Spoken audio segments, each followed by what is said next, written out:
So, can we openly talk about this now? Yeah, you can technically be aesthetically pleasing without being stylish. Yeah, that. Very flawless looks are not always necessarily very stylish.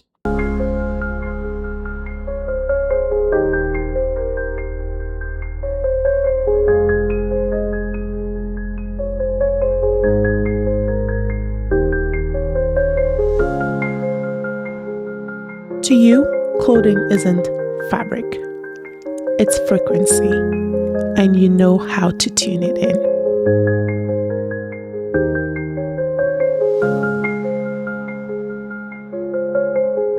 Hello, everyone. Welcome to another episode of Elevate with Mama Kesh, a space where style, story, and soul come together to help you elevate into the person you are becoming. I am Mama Kesh, your host, and stick around for this episode. Can we address the elephant in the room? So, you can be aesthetically pleasing without necessarily being stylish. Yeah, that. Come on, let's talk about it. With Instagram feeds now, Pinterest perfection, mood boards everywhere, there's something that most of us are not really talking more about. So yeah, you can technically have a look that looks aesthetically flawless. I mean, clean from head to toe, but you still feel totally disconnected from yourself. And that's possible. Why? Because you see the thing, aesthetics is really more about appearance. Style is really more about you, who you are, and what you connect to, what resonates more with you. Yeah. So aesthetics, good, nice, but style, even better. Let's talk about it. So, of course, we live in an era where everything really is about aesthetics, right? Aesthetics here, there. And there's nothing wrong with you consuming it or indulging into everything aesthetics. It's really fine. But the problem is you want to be careful that you're not always chasing a vibe outside of yourself. Because if that happens, what might happen to you is you would realize that you were just following trends and not necessarily building your own. And then you end up just blending in with the rest of the masses. And what it really looks like is you're going to feel polished on the outside, but empty on the inside. Secure outside, but feeling unsettled inside. That's what's going to happen because you have overly consumed everything that in your mind kind of looks perfect, but it's not really your perfection. Get it? Stick around. So what would this look like in real life, right? A good example is I had a friend once reach out saying, well, she found this very aesthetically pleasing beige look and it was really minimalist and she wanted to replicate it, right? And she said she felt like every time she tried that look, it kind of looked good in the mirror, but she just wasn't feeling it. She just doesn't understand. Something was missing, right? And I told her, well, you're right. Something's definitely missing because while that style, aesthetically pleasing look looks good, I don't necessarily think that's your style. And what I told her is, hey, I think what you're trying to go for is a monochromatic look. And mind you, yes, because monochromatic looks are a base or starting block or one of the starting blocks of you putting your style together. You always want to go monochrome if you're thinking of something clean, sharp. One color from head to toe would definitely get you that look. So I think where she was getting stuck was the fact that she was seeing something that was aesthetically pleasing and very nice, but she wasn't realizing the fact that although the way it was put together was great, it just wasn't mirroring her actual style. So what we did is we recreated a monochromatic beige look from head to toe. However, gave her very edgy accessories like a very fancy heart and a fancy purse and a very different asymmetric cut with the ensemble and everything. I think it was a suit. And once I did that, it really made her, and she was like, well, this is really me. This is more me. So it's just to say that you can very well borrow or look at something aesthetically pleasing and then reinvent it for yourself. A good case study too for one of my style icons that I really love is Rihanna. And Rihanna, you can see this with her style. So why did I pick Rihanna for this case example?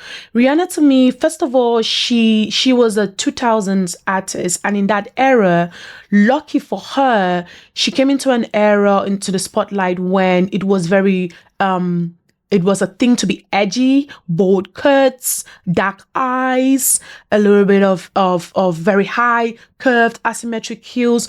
All of those things were really was the trend at that time. But also you could clearly see that was part of Rihanna's energy, right? And it was very easy for her to make her mark at that time.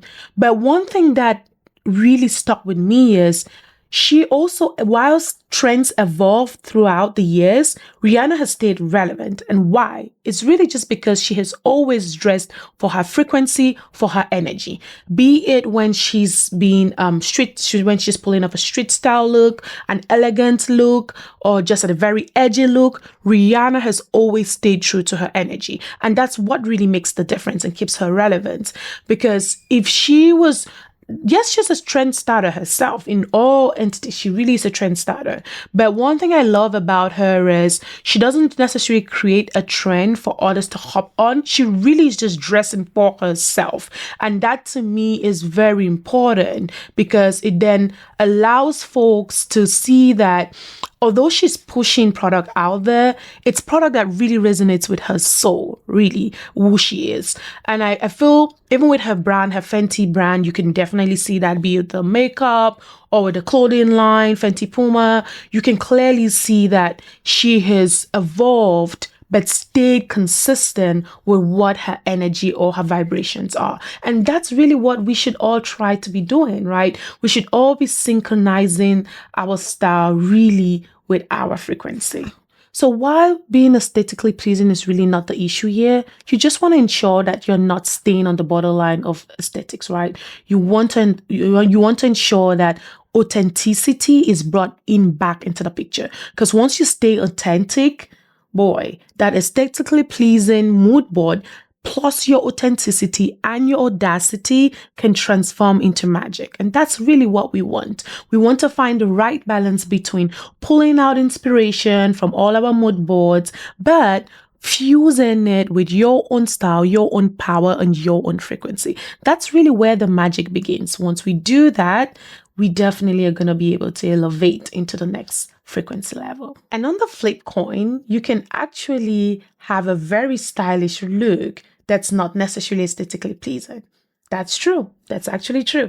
But in that case, it's subjective because if you end up having a very stylish look, it means that whoever pulls off that look actually pulled it up based on their own frequency and based on their own sense of style. It's going to look fantastic for them, but not necessarily aesthetically pleasing to you. And that's okay. That's actually fine.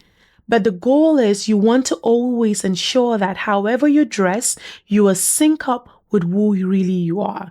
Because anyone that pulls up a look that is not necessarily aesthetically pleasing to another person, I can bet you 9 out of 10 times they are rocking that look from head to toe. They are leaving it. And that's because they have synchronized their actual personalities to what their style looks like. And in that case, you just cannot hate it. Even if it's not something you're going to pull off, you can clearly see the vibe from it. You're actually even going to feel the vibe, get in the groove as well, and get in the mood as well. And that's really what we want. We want to be able to ensure that at whatever level we are at in our style journeys, whatever energy that's resonating from us, it's something that really aligns with us. I'll use Rihanna again, for example. There's so many looks that Rihanna will pull off that you dare not pull it off. But she's going to pull it off and you feel drawn to it. Why?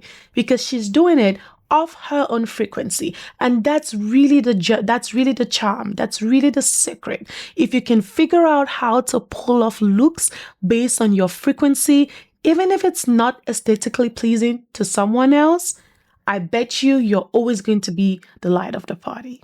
And that's what you want. Okay, folks, I do have an exercise for you guys this week, right?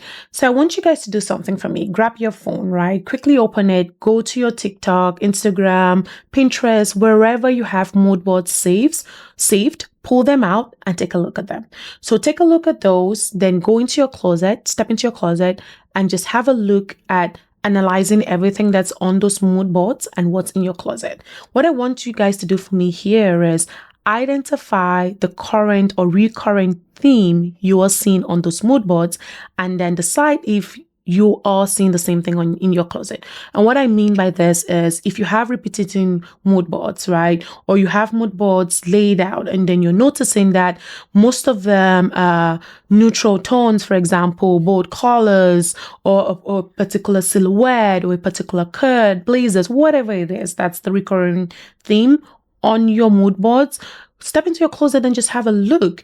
If your closet and your mood boards are not matching, and then you feel like your closet is really not giving you what you want to see from those mood boards, then definitely there's a disconnect. But again, what we're going to do is ensure that we take what we want to take from the mood boards and then ensure that our own personality is fused into it and then create an item or get an item that gets into our closet. So that's the way it's going to work. You're not just going to pull out the mood board and grab everything from it and then dump it into your closet. No, you're going to pull it out, pull an item from your mood board, take a look at it. If it's something that you really like, tone, be it whatever accessory it is, anything, if you really like it, take a look at it and then look into your closet and see what is missing to allow for you to replicate that same look, right? And again, think about how it's going to make you feel when you have it on. Once you've done that, you want to fuse again your personality, that item, and then get an item that actually can make it into your closet. That's how it's going to look. And also, when you pull out your mood boards, right, you really want to be intentional. Are those mood boards you're saving just because, well, they look great? Or are the mood boards that you're saving with the intention to actually replicate them? If you're trying to replicate those, again, I'm going to say ensure that it matches something from your personality.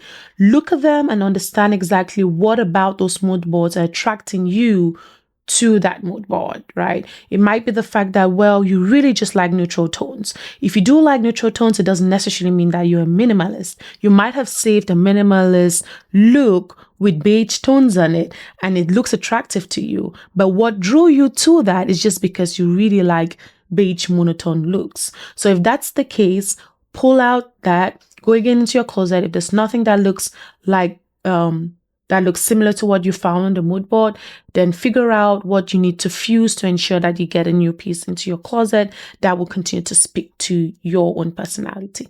So here's a reminder for you. Aesthetics pleases the eye, style fits the soul, and when in doubt, choose soul. So if today's episode struck a nerve, and you are ready to understand how to transform all of your aesthetically pleasing boards into something that actually resonates with your style, you're in the right place. Drop a note and we can have a one-to-one session where we just go through and digest. Because you know what? Aesthetic would come and go, but style, that's yours forever to keep. On that note, stay tuned.